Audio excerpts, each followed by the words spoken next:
Howdy, everybody. Coming to talk today about the initial questionnaire that we have when you're going through the mortgage process.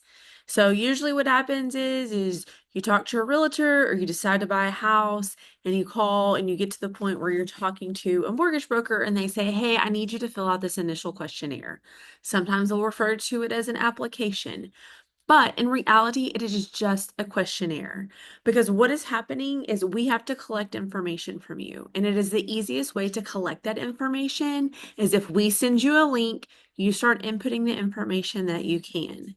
There's nothing right or wrong when you're filling it out because what happens is when you fill that out, it puts it into our system so we can go through and review it.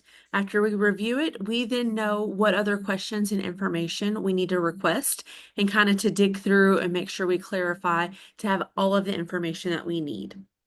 So remember that when you're filling that out, though, the more information that you can give us, the better. So a lot of the times what happens is people don't fill it all the way out. And so then there creates a lot of back and forth. And then when you're creating the back and forth, sometimes it takes us longer to get you an answer because we're having to go back and forth because we get a little bit of information and then we have to ask more questions. And then we get a little bit of more information and we have to keep asking more questions.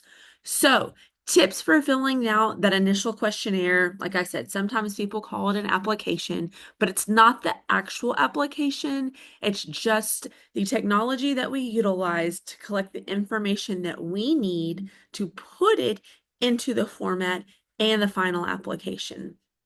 So when you're filling it out, there's no right or wrong answer. Nothing you input there is going to change the final trajectory of it.